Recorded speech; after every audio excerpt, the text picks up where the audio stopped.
네, 안녕하세요. 차지훈 세무사입니다. 이번 영상에서는 연말정산 혹은 종합소득세 신고 시 세액공제 혜택도 받고 추후 연금으로 수령할 수 있는 연금계좌 등록에 대해서 한번 살펴보려고 해요. 개인사업자가 사업자 등록증 내고 은행에 사업용계좌 개설하러 가잖아요. 그러면 은행 측에서는 대표적으로 노란우산공제, 연금저축보험 가입을 권유를 하게 됩니다.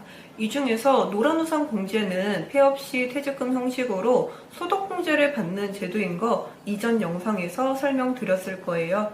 이번 영상에서는 그 두 번째 연금저축보험에 대해서 말씀을 드릴게요. 연금저축보험은 개인사업자가 해당 사업기간 동안에 일정 금액을 불입을 하면은 세액공제로 종합소득세를 줄여주는 역할을 하게 되죠. 여기서 세액공제라고 하는 거 예를 들면은 만약에 제가 이번 종합소득세 신고로 100만원을 납부하게 됐는데 이게 올해 마침 연금저축을 불입한 게 있고 이게 세액공제액이 90만원이라고 하면은 100만원에서 90만원을 차감을 한 10만원을 납부하면 된다는 것이죠. 근데 이렇게 세금 줄이는 것만 생각하시면 안 되는 게 내가 은행에 불입한 연금을 만 55세 이후 정도에나 받을 수 있다는 거예요. 거기에 또 세금도 부과가 된다는 거죠. 막연히 지금 당장 공제 받을 것만 생각하고 나중에 목돈이 급해서 해지하면은 공제 받은 금액에 맞먹는 세금이 부과가 될 것입니다. 그렇기 때문에 나의 소득 금액을 기준으로 최적의 연금계좌 세액공제액을 받기 위해서는 연에 얼마나 불입을 해야 하고 연금으로 수령 시 어떤 요건이 필요하고 몇 %의 세율이 부과가 되는 건지 한번 간단하게 알아볼게요. 첫 번째, 소득에 따라서 공제받을 수 있는 그 기준 금액이 있어요. 한번 볼게요. 종합소득 금액 4천만원 기준으로 따지거든요. 4천만원 기준으로 400만원에서 600만원까지 불입이 가능한데 이게 세액으로 따지면은 66만원에서 99만원입니다.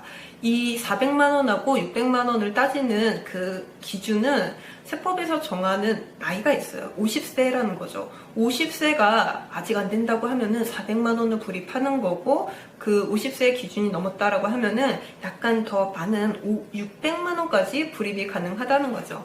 그리고 또 4천만원을 초과했다고 가정을 해봐요. 그 경우도 뭐 50세를 기준으로 뭐 400만원, 600만원 약간 불이백이 약간은 달라지지만은 이게 그 세액공제율이 약간은 3% 정도는 낮아져가지고 동일한 금액을 불입을 해도 52만 8천원에서 79만 2천원으로 공제받을 수 있는 금액이 낮아집니다. 근데 또 이게 문제인 게 종합소득 금액이 1억 원을 초과해요. 1억 원을 초과하는 사업자분들은 세액공제 불이백도 뭐 아까의 400만원, 600만원이 아니라 300만원으로 훅 떨어지게 돼서 공제받을 수 있는 금액도 줄어들게 됩니다.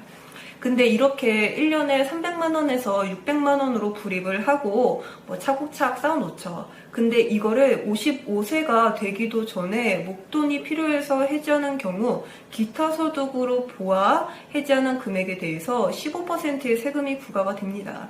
그 말은 즉슨 내가 종합소득세 신고 시 공제받은 금액을 그대로 세금으로 뱉어내어야 한다는 거예요.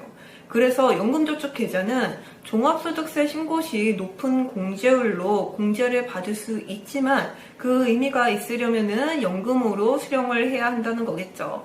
연금 수령한다는 의미는 만 55세 이후부터 연금으로 수령을 하고 가입일로부터 5년이 경과해야 되고 그 세법상 한도 내에서 수령을 해야 된다는 거예요.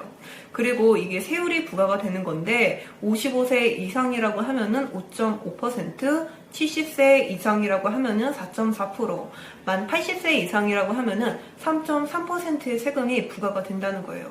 그리고 이 A라는 사람이 연금을 받기 시작을 했는데 해당 연금 수령액이 연 합계액을 따졌을 때 1,200만원을 초과한다고 하면은 그때는 또 종합소득세 신고 대상이 됩니다. 그렇기 때문에 개인사업자라고 하면은 연금저축 공제의 뭐 필수적인 항목 중 하나이기는 한데 그 54세까지는 묶여있는 돈이고 여유 자금 이내에서 조금 공제를 하는 것을 저는 추천을 드려요. 네, 이번 영상은 여기까지이고 다음 영상으로 찾아뵐게요. 감사합니다.